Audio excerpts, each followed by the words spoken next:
Alright, y'all, listen, man. It's been a while since I sat in front of the camera and talked basketball with y'all, but we're back. You know, I'm doing my thing today, bro. I didn't really watch much basketball today because I was paying attention to one game specifically, and you already know what it was, bro. Celtics were on ESPN today. You know, we were playing, a little team called the Los Angeles Lakers, our biggest rivals for the past, like, fucking a gazillion years. One team that I do not like to lose to is the Los Angeles Lakers. I like watching the Lakers, play basketball, but the one thing I do not like is losing to the Los Angeles Lakers. You know what I'm saying? As a kid, man, I did love watching the Los Angeles Lakers, man. I loved watching Kobe Bryant. He was one of my favorite players of all time. Rest in peace to Kobe. But now that we're here in 2021, I don't want to lose to the Lakers. I love watching the Los Angeles Lakers lose. I mean, who doesn't? They're a super team that was supposed to be really good, but they turned out pretty shitty. And now they got LeBron back, so obviously they're supposed to be good, right? They're supposed to be good.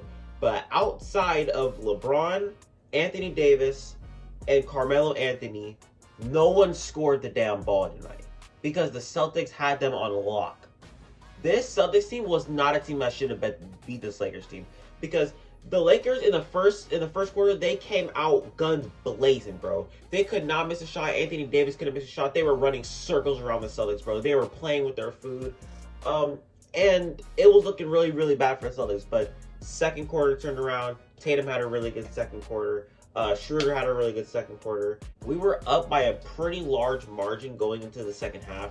And I'm not going to lie, the second half for the Boston Celtics, man, was just straight Boston basketball, man. We have not looked that good, and the thing is, we don't even have Robert Williams, we don't have Jaylen Brown, so we're down a couple guys offensively, you know what I'm saying? But this second half, we turned it up offensively, man.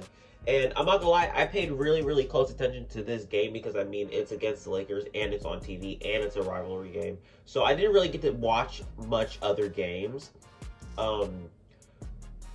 But this game was a really big one for Celtics, man. Tatum had 37. Marcus Smart showed up. Schroeder was a really big part of our win today, man. Especially our third quarter success. I'm not gonna lie, because he was up and down the court. His intensity, the impact that he brought to the game. Getting other guys involved, man. He really did that today, and I'm really excited for Schroeder. Yes, I'm calling him Schroeder now because he's not scrotum nigga no more. You know what I'm saying? The man has grown on me. I'm not gonna lie. Pause on that. The man has grown on me, man.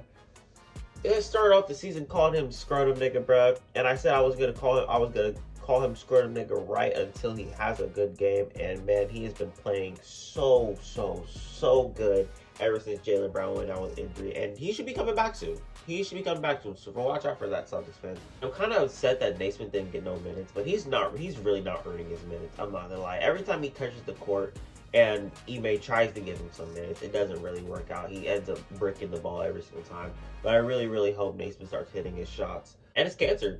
Speaking of making shots, and his Cancer actually made the 3 today. I'm so confused by that. I remember I fucking was watching the game, and I was like, Ennis Cancer is not about to pop this shit. And he popped the damn 3. I don't know why he did, and it went in. I was so confused. But Tatum had a really good game. Russell Westbrook was hella quiet, man. Russell Westbrook was hella quiet because we had that man on lock. And Tatum, I'm very glad that Tatum is back. You know what I'm saying? Tatum is officially back, man. He's been in a really bad shooting slump for the whole entire season. And he's been playing nothing but inefficient basketball up until his last 2 games that he's had. He's had back-to-back 30-point games, and this one was way more impressive than yesterday because we actually got a win out of this one against a really good team, you know what I'm saying? Tatum's that dude, man. And it took them up until the 4th quarter to start doubling him. They were on that man's ass, and he was still giving them buckets, bro. He was still giving them buckets, man. I want to get back to the Lakers and how poorly they played on the offensive side of the ball, man. I'm not gonna lie, Russell Westbrook was clamped up because every single time he tried being aggressive and getting to that rack, it wasn't working out for him. I'm not gonna lie. He was getting clamped every single time. He did not make one of those, man. He went like, 5 for 13 today. He was really solid. It doesn't even feel like he took 13 shots that game. It felt like the man took like 7. But the thing is, The only reason why they were still in that game, that whole entire first half, was literally because of LeBron and AD, especially Anthony Davis. Because in the first quarter, Anthony Davis could not miss a damn shot. I swear to God. Same thing with LeBron, bro. LeBron will literally sit there and dribble the ball for all 24 seconds, posting up on Romeo Langford and Enes Kanter, trying to get a good shot. The dude uses his fucking wisdom. Every single shot he had, bro, I'm like, dude, LeBron, stop using your fucking IQ and just shoot the damn ball. Every single time it would go in. I don't understand. I really genuinely thought this man LeBron was like Black Jesus or something today, bro, in that first half, because the dude couldn't miss. When he finally missed the three, I was like, God damn, LeBron's human. I swear to God. But I'm very glad LeBron is back. But outside of LeBron, AD, and Melo off the bench, nobody was scoring that damn ball. Nobody was scoring that damn ball. And I feel bad. I feel bad for the Lakers because they should be better than what they are now. I literally said the Lakers are going to be fine. I'm starting to kind of think that they won't be. I don't want to panic too much because basically when you get to like 25 to 30 games in the season, it starts kind of, you know, clicking. You know what I'm saying? It should be clicking by now. You know what I'm saying? But we're only 16 games this season. I don't want to overreact just yet, but you know what I'm saying? That panic button is looking really, really tempting, Lakers fans. But I wouldn't press it just yet. You know what I'm saying? I almost pressed it. Y'all heard me today, bro. I almost pressed it. I said I'm starting to think that they might not be as legit as I think they are. You know what I'm saying, man? I love saying, you know what I'm saying? I really do. Shout out Tatum. Shout out Marcus Smart. Shout out Al Horford for being the leader he is, you know, and shout out to the Lakers for giving us another win in our win column. I'm genuinely happy about that one. Glad LeBron's back though, but Tatum, you spoiled the fuck out that shit. That's a W on your end. Y'all gonna get mad at me for saying this, but the one and only game I paid attention to, other than the Boston Celtics versus the Lakers, was the Bulls and Nuggets. Now, I'm very sorry for actually not paying attention to any of the other games, but basically the top teams in the NBA were going against fucking scrubs. Like the Clippers were playing the Pelicans, and the Pelicans actually won. The Pelicans actually won. And I looked at it because the game was close. The game was fairly close. So I look at it, right? And I go to it, I click on it, and then I see that the Pelicans are up 91 to 81. I'm like, okay, what the hell is going on? Now I'm like, okay, there's got to be at least like six more minutes left in this game. I can catch the rest of this game, and I can talk about it, you know what I'm saying? And I look, it's just 2 minutes and 38 seconds are left on the clock. And I'm like, okay, it's fine. Paul George was playing, you know what I'm saying? Paul George was playing. I don't really pay attention to Clippers basketball like that. I don't really pay attention to Pelicans basketball like that. But I don't think Paul George is playing today. A bunch of stars sat out today. And I look to my top left, and Paul George is literally right there guarding Brandon Ingram. And I'm like, what the fuck went on? So I need to look at that game. The Warriors and the Pistons had a close game. It was like 125 to 122 type shit. And I saw a video on Instagram where they just kept missing and airballing shots, and I will actually want to go back and watch that game. And then another game that was fairly close that I actually want to go back and I actually want to watch like the full version of this game, maybe the condensed version, I don't really know.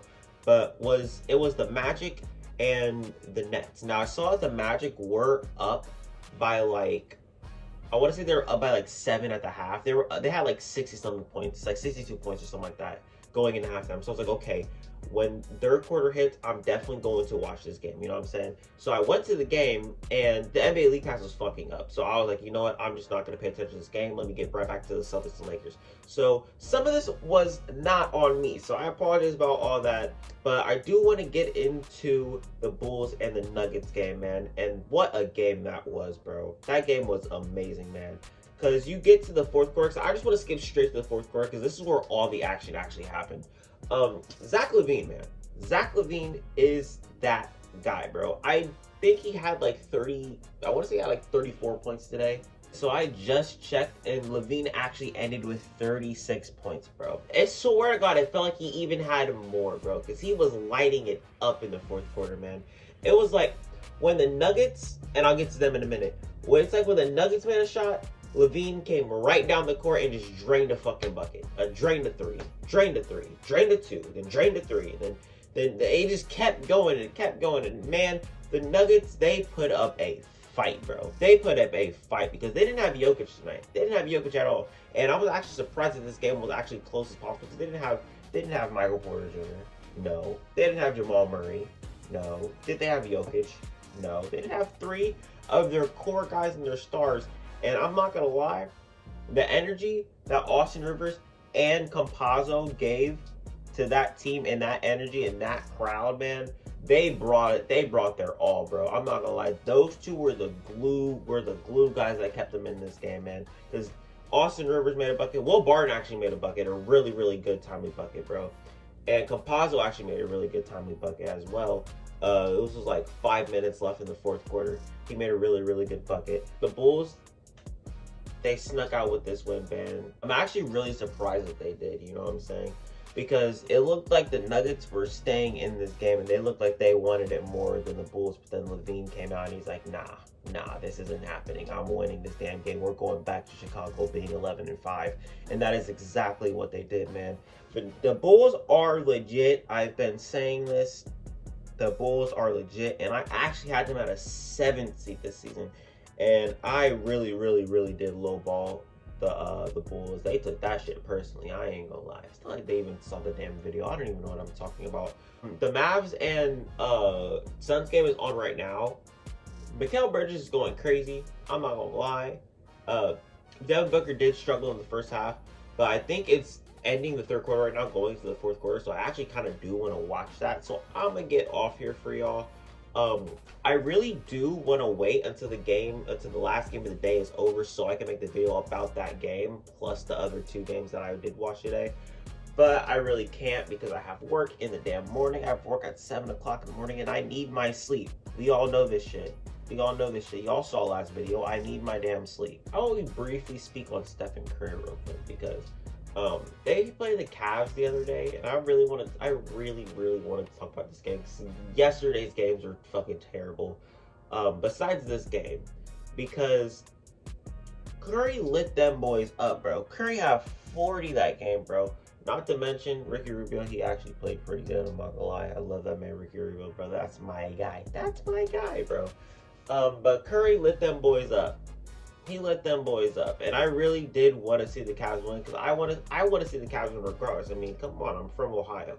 I wanted to see the Cavaliers win and actually do good for once without LeBron James, and it looked like this was going to be the season.